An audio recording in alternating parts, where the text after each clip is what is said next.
I did a show last night, and I wanted to do that show on purpose because I was like, it's very important to capture the window that has been opened up where people who naturally, we are so consumed by so many things.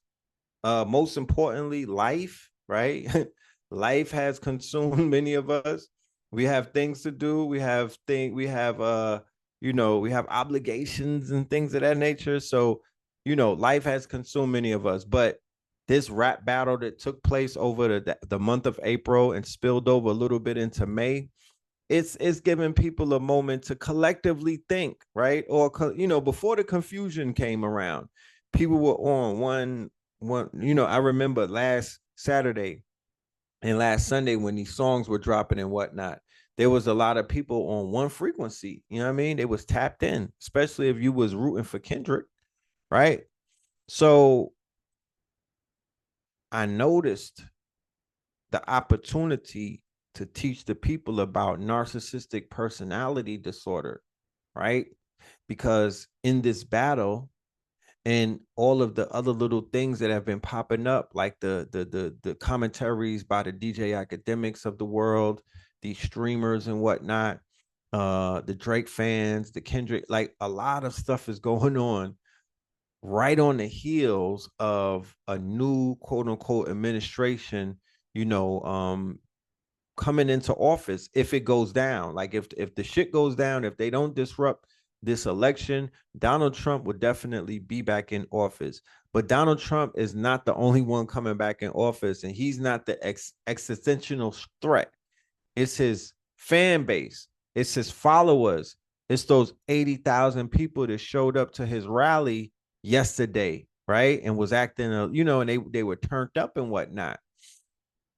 Donald Trump exhibits the personality trait and the quote unquote mind state of a figure that I showed us last night called Homelander, right? And we'll go over Homelander today in the lecture and whatnot. But I was attempting to introduce people who did not know who Homelander is, right?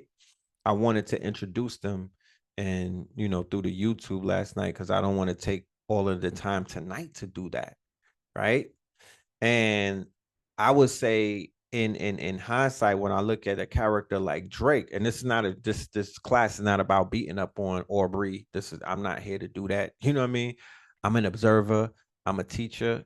You feel me? The same way that I would teach high school students about hip hop, college students about hip hop, is the same way that we're gonna teach about hip hop tonight. Because going back to my earlier statement, tell me who commands more attention, who commands more power, and who has the people in a motherfucking grip more than the rappers.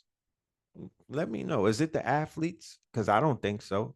Is it the politicians? Because I don't think so. Is it the religious people of the cloth? Because I don't think so. You know what I mean? They don't have the youth like that. They don't have the young adults like that. They don't got the college student. Who has control? Who has the hearts and the minds of the people? Who do the people believe in? I'm gonna let somebody in the audience answer that. I want this to be interactive. Is there anybody or group of people, right, on the planet based off of our observations who are more powerful than the rappers? For anybody saying, what this got to do with me or what, all of this hip hop, show me somebody more powerful than a group of rappers right now. Let me know. And all they doing is music. How the hell did they get so powerful? How the hell did they get so influential? How the hell did they become quote unquote the heroes of or black excellence? Where did that come from? So who is it? Is it the intellects? Is it the scholars? Is it the people on the front line? Do they have more influence? Hip hop runs the world. So I want to know from anybody who may be in the audience, can you please tell me, right? Can you please tell me um where that's happening? Let me know. Who else is it? You know? Because I really have I'm trying to find out, because you got to identify somebody. You just can't say, oh, we live on this damn planet and nobody, and we're just existing. And no. Mm-mm. That ain't how it works. Don't, that's taking the easy way out. You incarnated in this reality the same way that I did. You live in a reality now where rappers are running shit. They have more influence. And none of these rappers are good people, by the way. Not to take anything away from any of them. And when I say good people, not one got the game on smash. You don't, the game is those followers that they have. Remember, look at this thing about the American gods. These are multiple gods who share the people. They share the brain. They share the hearts and the minds of billions of people.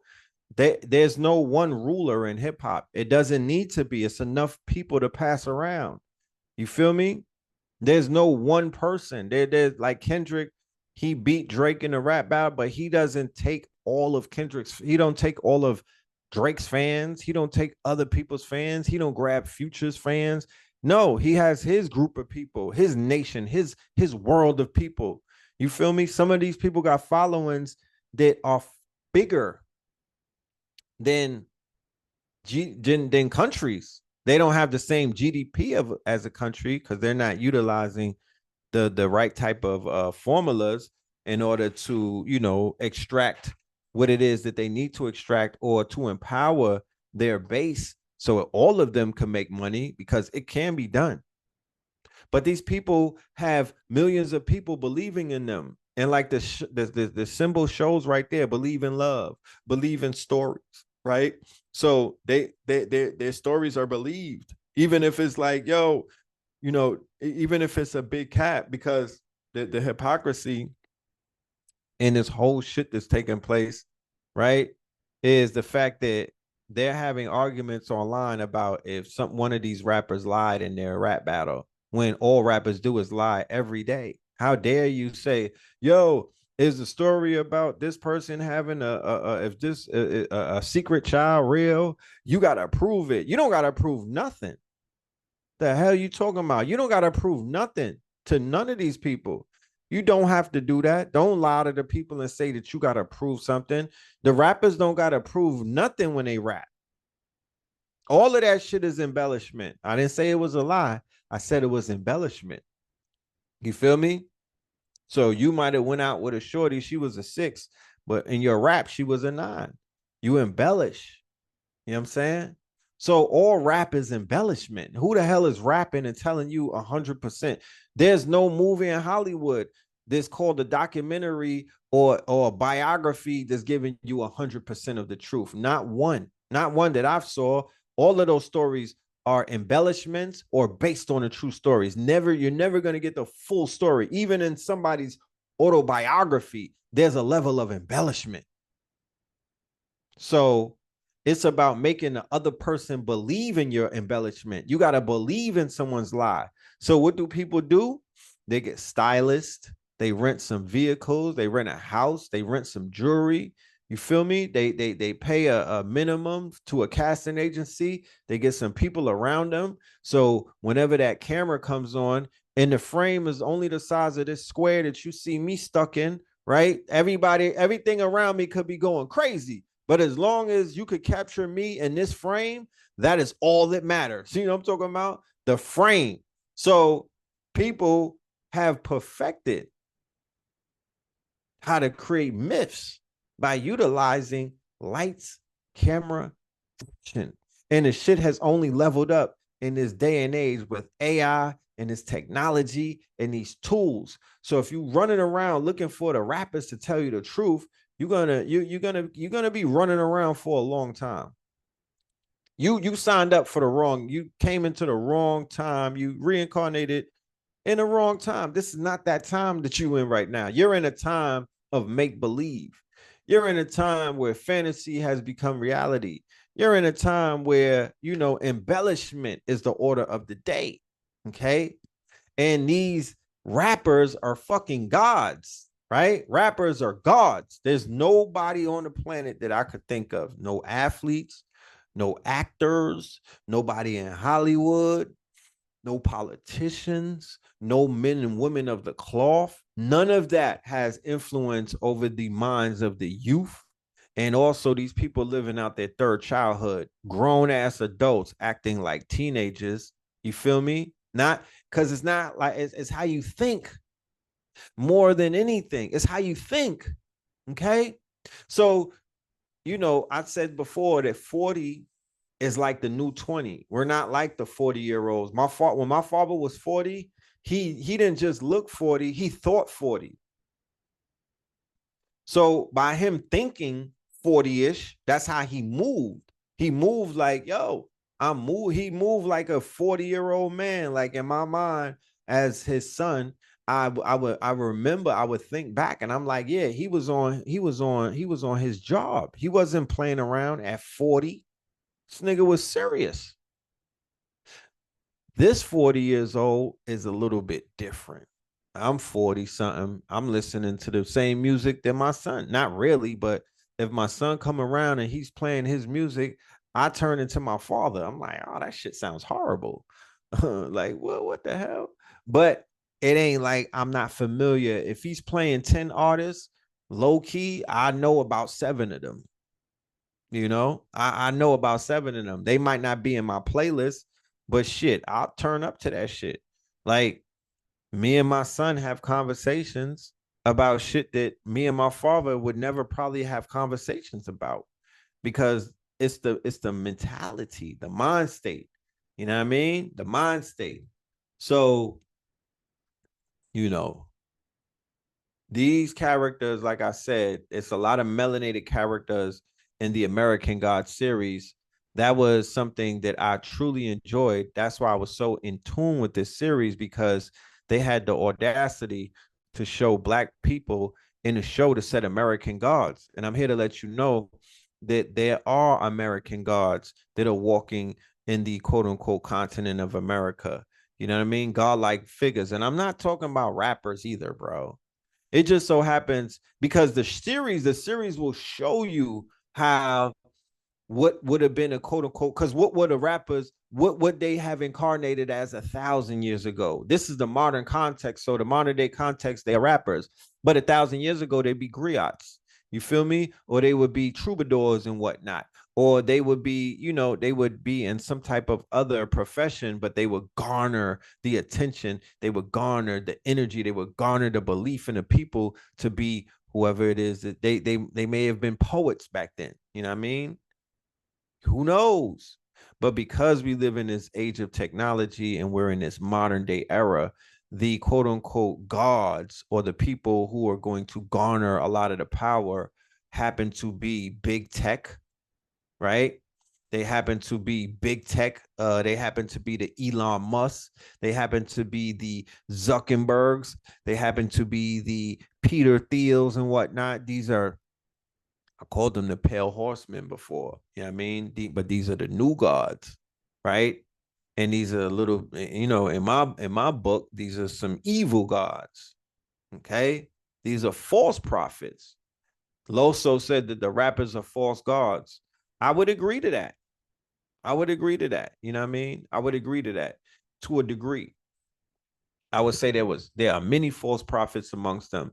And to be honest with you, I don't necessarily think that, you know, I would say 1% would even qualify if they were to call themselves God body and not God body. And all of the fucking metrics would check out. I would say Nas would come close to being God body, and I would be like, you know what, you perfectly balanced. You know what I mean? Because people have this concept of God, and they looking at it through a Christian lens. That you looking at it through a Sunday school lens, where you have to be basically perfect. You know what I mean? You have to have no blemishes. You can't have no dirt under your cuticles and whatnot. But you can't be like Jesus. You can't be like Jesus. You can't be in the trenches. You can't be around the quote unquote the underworld and whatnot. You can't be with the undergirding of society or the underbelly of society. That's where Jesus, he was with Mary Magdalene. She was a thought. Okay. She was. You know what I mean? And wherever thoughts are, they are going to be amongst, some of the darkest or the coldest, you know what I mean? Or some of the most, polarizing individuals. And Jesus walks amongst them. He was not a fear. He was not intimidated. He was not scared because he knew who he was. See, that's the difference. If you walk amongst any group of people and you have no knowledge of who you are, then chances are somebody in that group could pick up on that and you could be a victim. You dig what I'm saying? But anytime you could move through a room full of vultures, but the key is you have to know who you are. You have to be comfortable with who you are. You have to be secure in your who are you, right? You can't be looking outside of yourself for somebody to put you on because they're going to put you on for real. You know what I'm talking about? They're going to put you on. You know what I mean? They're going to put you on a goddamn boat to go to Diddy house. That's what they're going to put you on. They're going to put you on a plane, take your passport, and you're going to wind up on Epstein's Island. You dig? That's how they'll put you on. So you got to be able to put yourself on. You can't be allowing nobody outside of self. Let the spirits put you on, but man can't put you on. Man can't determine your destiny. You was already destined to be who you was before you got here. You just have to figure out a roadmap and a GPS on how to get there.